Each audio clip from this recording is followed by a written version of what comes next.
이어서 NBS 투데이가 방송됩니다. 농촌의 맛 NBS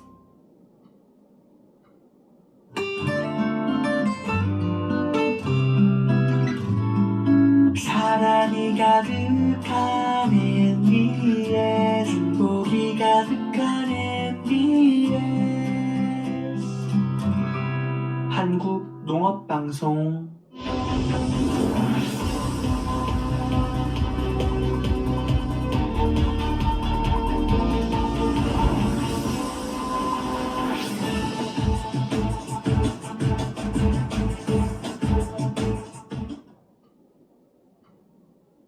여러분 안녕하십니까? NBS 투데이입니다. 요즘 농촌에선 한해 농사 준비가 한창입니다. 본격적인 농번기가 시작되면 농자재 사용이 폭증하는데요. 그런데 올해 정부의 무기질 비료 가격 보조 사업 예산이 반영되지 않아 농민들의 시름이 커지고 있습니다. 이 때문에 국회에서 논의 중인 추가 경정 예산에 농업 생산비 지원 방안을 담아야 한다는 목소리가 높습니다. 농민단체들은 이마저도 불발되면 농가들이 20%가 넘는 비료 가격 인상률을 감당해야 한다며 특단의 대책을 요구하고 있습니다. 손현진 기자가 전해드립니다. 한 해 농사의 시작을 앞두고 농가들의 경영비 부담이 커지고 있습니다. 농민단체들은 정치권이 가격 보조 사업 추진에 나서지 않으면 농업 생산에 큰 차질이 있을 것이라고 목소리 높이고 있습니다. 농업 기자재를 개통 공급하는 농협경제지주에 따르면 올해 무기질 비료 판매 기준 가격은 1톤당 82만 4,562원, 지난해 77만 8,623원에 비하면 5.9% 상승했습니다. 실제 농민들은 지난해 기준 가격보다 12.8% 낮은 67만 8,700원의 비료를 구매했는데 정부 지원 사업 덕분이었습니다. 그런데 올해는 무기질 비료 가격 보조 사업 예산이 반영되지 않으면서 농민들이 가격 상승분을 감내해야 할 처지에 놓인 겁니다. 올해 가격 보조 없이 1톤당 82만 원대의 비료를 사게 된다면 농민들이 체감하는 가격 인상폭은 21.5%에 이를 것으로 추산됩니다. 품목에 따라 인상률이 30%를 넘어가는 비료도 있을 전망입니다. 농민단체들은 정부와 국회가 농가 경영 안정을 위해 특단의 대책을 마련해야 한다고 요구하고 있습니다. 구체적으로는 여야가 논의 중인 추가 경정 예산안에 무기질 비료 가격 보조 방안을 포함해야 한다는 요구가 높습니다. 이 밖에도 농업계에선 도축장 전기요금 특별 지원 사업과 후계 농업 경영인 육성 자금 지원 등을 추경안에 담아야 한다고 보고 있습니다. 민생에 대해서 얘기를 계속적으로 하고 민생에 대한 예산은 우선적으로 한다라고 하는데 그 중에 왜 농업만 빠져 있는지에 대해서는 저희는 이의 제기를 할 수밖에 없는 상황입니다. 추경 논의에서 농업 분야가 굉장히 좀 어려운 상황이다라는 부분에 대한 인식을 좀 여야가 같이 해줬으면 좋겠다. 여야는 현재 추경 편성과 그에 따른 농업 분야 지원에 대해 큰 이견은 없는 상태지만 관건은 시점입니다. 여야가 합의를 통해 추경을 편성하고 국회 심사를 거쳐 예산이 집행되기까지 약 2달의 시간이 걸릴 것으로 예상됩니다. 2월 안에 추경 논의를 본궤도에 올리더라도 최소 3월 말은 되어야 예산 지급이 이뤄질 걸로 전망되는 이유입니다. 농촌 전역에서는 농번기가 시작되면 당장 필요한 비료를 비싼 가격에 구입할 수밖에 없을 걸로 보고 있습니다. 더욱이 여야가 현재 지역화폐 지급안과 반도체 특별법 등 일부 현안을 놓고 장기간 대치하고 있다는 점도 상황을 암울하게 만들고 있습니다. 당장 오는 3월부터 영농철이 시작되는데 무기질 비료 지원이 되지 못하면서 농가 생산비가 가중되고 있습니다. 조속한 시일 내에 여야정 협의를 통하여 추경을 시행하는 것이 민심과 농심을 달래는 길이라고 생각합니다. 추경의 내용과 규모 등 강론에서 이견이 첨예한 가운데 20일 정부와 국회, 여야 대표가 한자리에 모이는 여야정 국정협의회에서 합의점이 찾아질지 관심이 집중됩니다. 지금이라도 정치권이 서두르지 않으면 농업 생산 기반이 크게 흔들릴 것이라는 우려 속에 농민들의 한숨이 깊어지고 있습니다. MBS 손현진입니다. 일본 정부가 자국 내 쌀 부족 현상을 해결하기 위해 정면 대응에 나섰습니다. 비축미 21만 톤을 시장에 방출하기로 결정한 건데요. 일본 정부가 쌀 유통량을 늘리기 위해 비축미를 방출하는 것은 이번이 처음입니다. 우리나라에서도 이상기후로 인한 농작물 식물 피해가 잦아지고 있는 만큼 쌀 생산량 급감에 대비해야 한다는 목소리가 높아지고 있습니다. 박재희 기자가 전해드립니다. 일본 정부가 유통량 감소로 급등한 쌀값을 안정시키기 위해 비축미 21만 톤을 방출하기로 결정했습니다. 일본 정부가 쌀 유통 불안으로 비축미를 방출하는 건 이번이 처음입니다. 일본은 지난해부터 심각한 쌀 공급 부족 현상을 겪고 있습니다. 일본의 전국 마트에서 쌀 5kg의 평균 가격은 지난해 6월 기준 2,100엔으로 약 2만원 수준이었으나 지난달 중순에는 3,627엔으로 약 34,000원까지 올랐습니다. 이번 사태는 시세 상승을 노린 일부 사업자의 재고 비축과 난카이 대지진 우려에 따른 사재기 움직임 등 다양한 원인이 복합적으로 작용한 것으로 분석되고 있습니다. 이에 일본 정부는 심각한 흉작과 재해에만 한정돼 있던 비축미 방출 제도를 개정해 쌀 유통에 문제가 발생할 경우에도 방출할 수 있도록 지난달 제도를 변경했습니다. 일본 정부는 다음 달 중순 비축미 15만 톤을 우선 방출하고 쌀 유통 상황을 지켜보며 추가 방출 시점을 판단할 계획입니다. 또 방출한 만큼의 양을 1년 내에 다시 매입해 비축량을 정상 수준으로 되돌릴 방침입니다. 일시적인 시장 수급 불안을 해소하면서도 비축미 재고를 일정 수준으로 유지하려는 조치입니다. しかし国民生活に対してですね、あまりにも大きな影響が出ている。そしてこの値上がりの仕方もですね、あまりにも急激であるということを鑑みてですね、総理にもご相談の上、このような決断をしたわけでありまして、 일각에서는 우리나라도 일본과 같은 쌀 부족 사태를 겪을 수 있다는 우려가 제기됩니다. 최근 우리나라는 이상기후로 인한 폭염 등으로 농작물 생육 피해가 잦아지고 있는 상황입니다.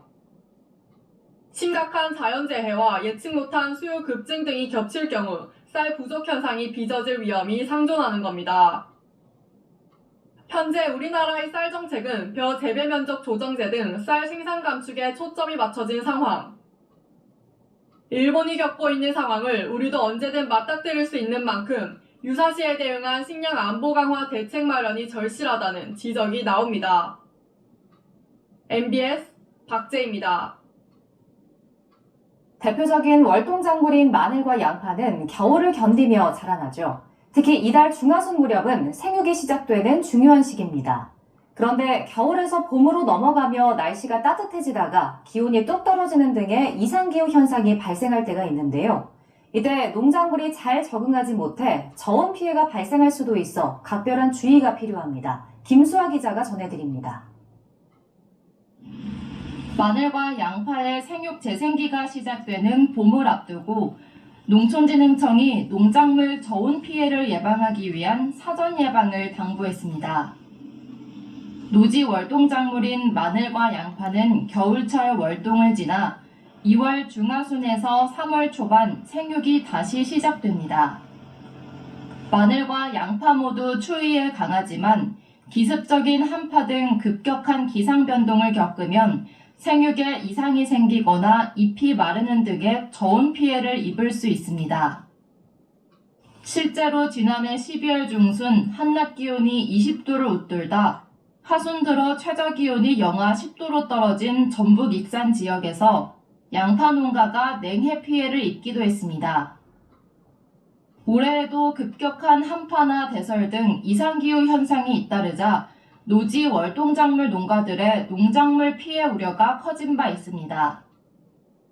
마늘과 양파의 생육 재생기가 시작되는 이달 또한 기온이 평년보다 높을 것으로 예상되고 갑작스러운 추위나 대설 등 기후 변동성도 클 것으로 예측되고 있습니다. 따뜻한 기후 때문에 잘 자라다가 이제 한파가 오면 오히려 좀 연약하게 자란 상태에서 저온이 오니까 저온으로 인한 피해가 발생할 우려가 조금 있는 거죠. 작년에도 실제로도 원래 예년보다 생육이 너무 좋았다가 갑자기 저온이 오는 바람에 잎에 동해 피해를 조금 입었거든요.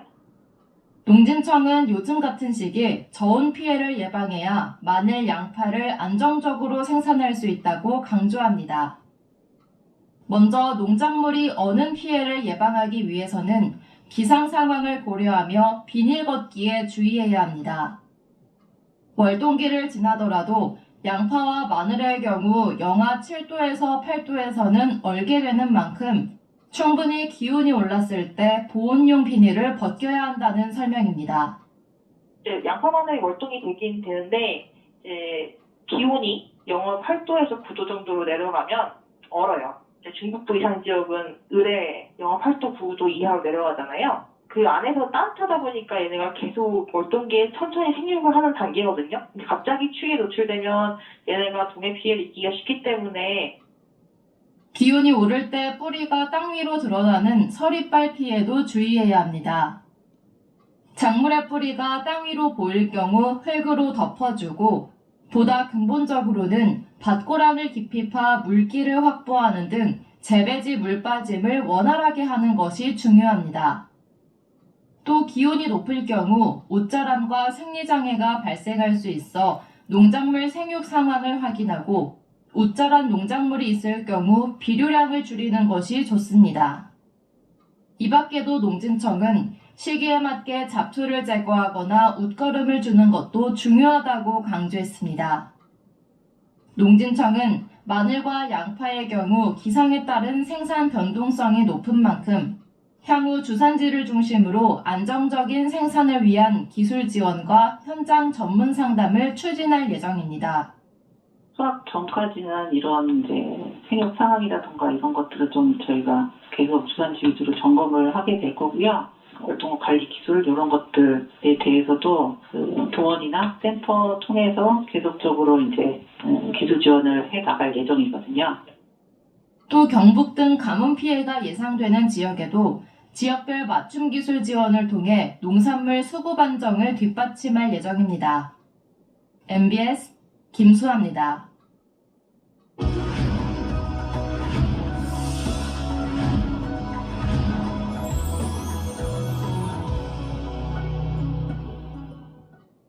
경북 예천군으로 귀농해 전통장을 제조하는 박명희 대표. 전통 발효식품이 더욱 성장할 것이란 믿음으로 망설임 없이 귀농했다는데요. 현재 그녀는 된장과 간장뿐만 아니라 선식, 참기름, 들기름 등도 판매하면서 억대 매출을 올리고 있습니다. 시어머니에게 배운 방식 그대로 전통장을 담그면서 다양한 변화를 시도하는 박명희 대표의 귀농 성공 비결을 전해드립니다. 유치원 교사였던 박명희 씨는 시어머니의 손맛을 잇기 위해 경북 예천군으로 귀농했는데요. 농장 앞마당에 줄지어선 200여 개의 항아리에는 된장과 간장이 가득합니다. 여기는 3가지 장이 숙성이 되고 있어요. 그 한 가지는 전통 된장, 그리고 찹쌀 고추장, 그리고 간장이 지금 단지 곳곳마다 숙성이 잘 되고 있습니다. 시부모님께서 그 콩을 농사 지어가지고 생산하시고 가공하시고 판매까지 여력이 너무 힘드셔서 그때 이제 힘을 합치기 위해 가지고 들어왔습니다. 예천은 참깨 들깨가 또 유명하다 보니까 농사도 잘 되고 그리고 그걸로 짠 기름이 참 고소해요. 그것 또한 저희가 이제 같이 가공을 들어가게 되었죠. 100% 지역 농산물을 이용해 전통 방식으로 장을 생산하는데요. 무쇠 가마솥에 콩을 삶고 볏짚에 볶아 자연 발효를 시켜 메주를 만듭니다. 2년 숙성된 된장은 색깔이 이렇게 짙어졌죠? 이걸 맛을 보면 짠맛도 있지만 깊고 그 숙성된 그 진한 맛이 나오는 된장입니다. 이 고추장은 저희 시부모님께서 농사지은 고추랑 그리고 찹쌀이 들어간 1년 조금 더 숙성된 찹쌀 고추장입니다. 현재는 3가지 상품군으로 이렇게 나열할 수 있을 것 같아요. 그 콩을 가공해서 나오는 전통장, 그리고 이제 참깨 들깨로 짠 식용유지, 기름, 그 다음에 예천에서 생산된 곡물로 가공한 이제 선식, 미숫가루라든지 그런 3가지. 참기름과 들기름은 저온 착유 방식으로 생산되며 주문에 따라 소량만 판매합니다.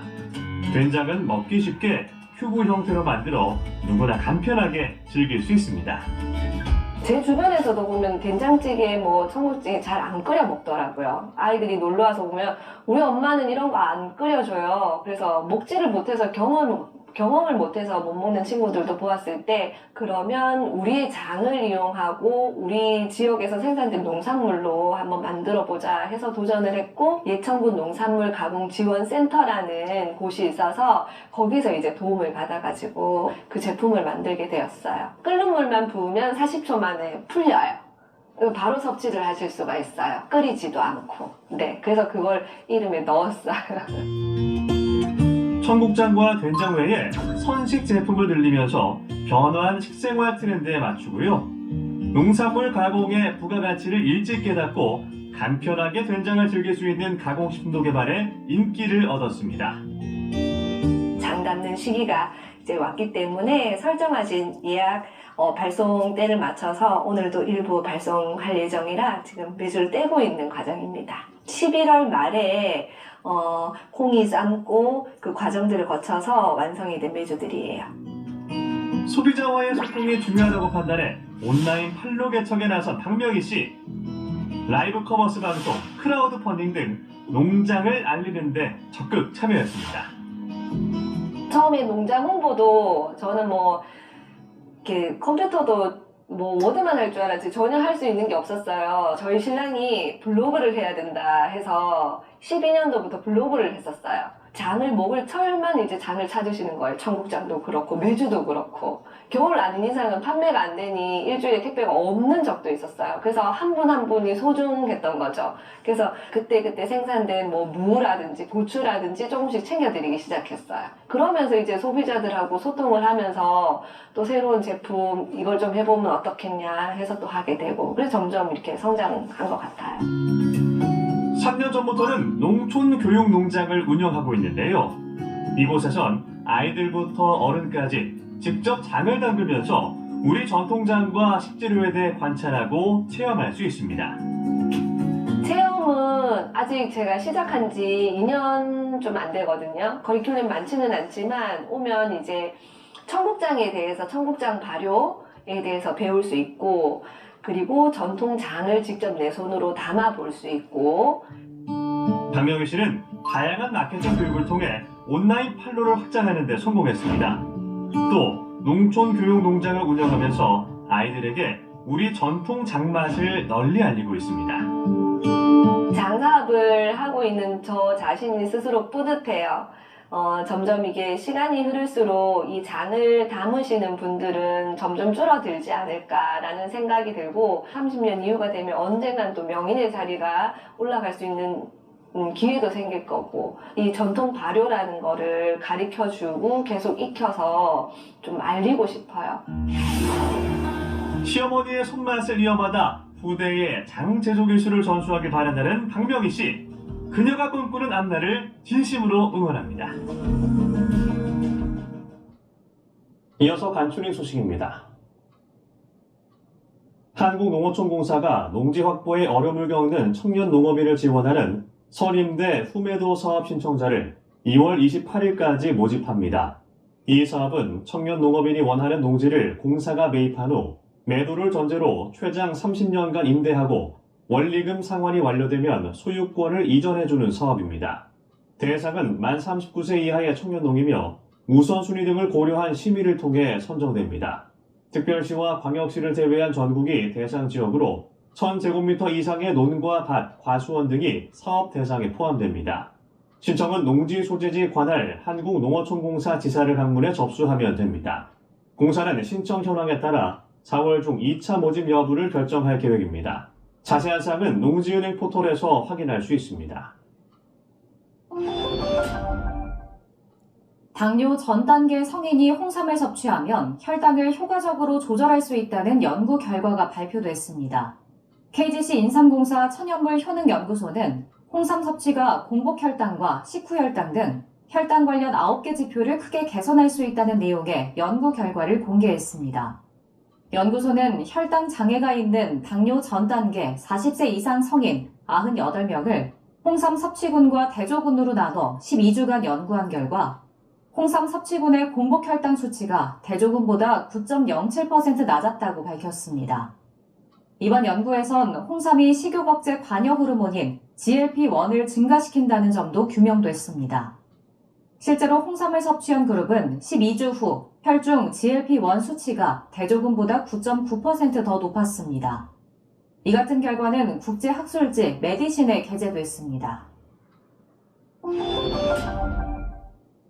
한국농업기술진흥원이 그린바이오 산업 육성 전담 기관으로 지정돼 14일 협판식을 갖고 본격적인 업무에 들어갔습니다. 그린바이오 산업은 농업생명자원의 생명공학기술을 적용해 종자, 미생물, 식품 소재 등 농식품 분야 고부가 가치를 창출하는 신성장 산업입니다.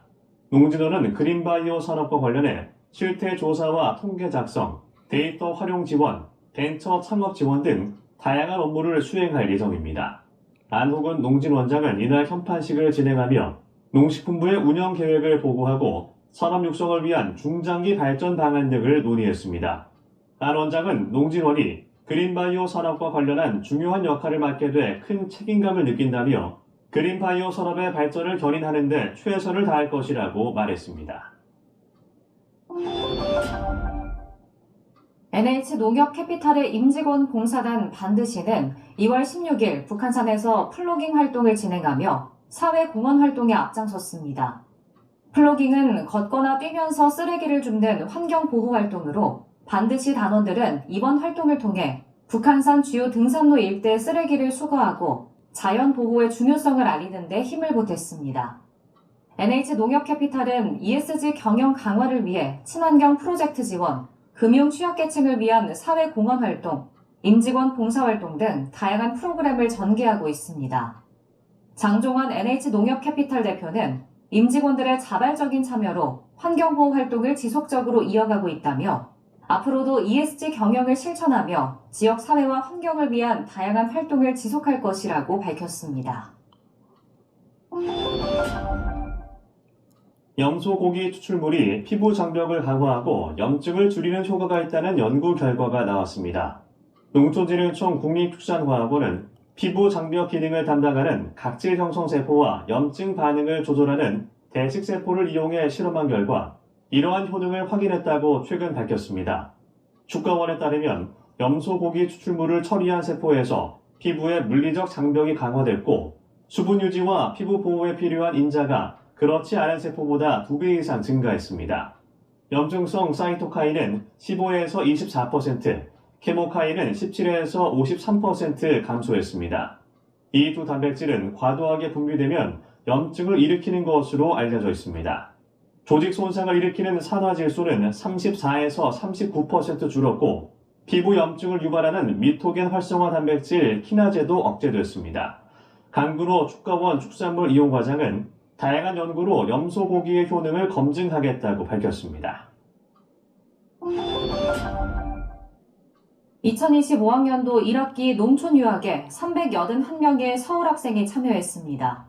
이 중 새로 참여한 학생은 110명이고 프로그램을 연장한 학생은 231명입니다.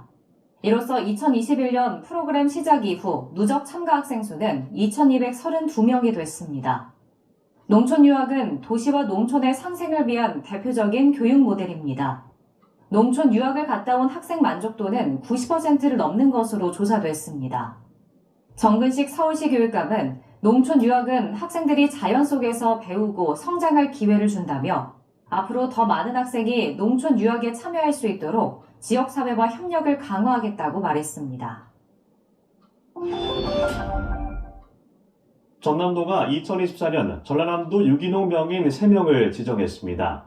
유기농 명인은 오랜 경험과 연구로 자신만의 유기농법을 정립한 농업인입니다. 축산 분야엔 권영근 씨와 김소영 씨가 선정됐습니다.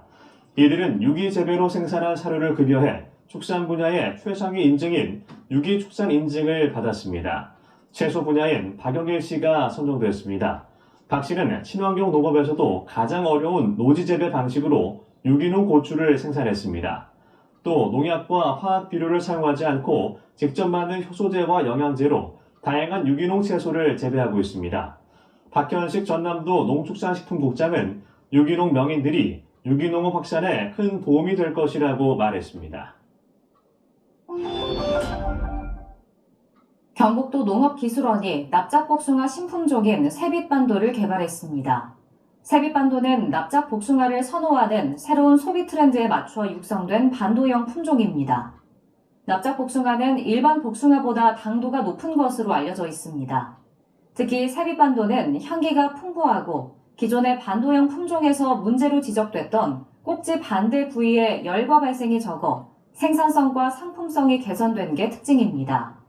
청도복숭아연구소는 세빛반도의 품종 보호 등록이 완료되면 묘목을 생산해 농가에 공급할 계획입니다.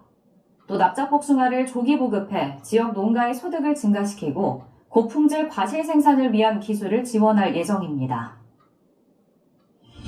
이상으로 MBS 투데이 마칩니다. 시청해주신 여러분 고맙습니다.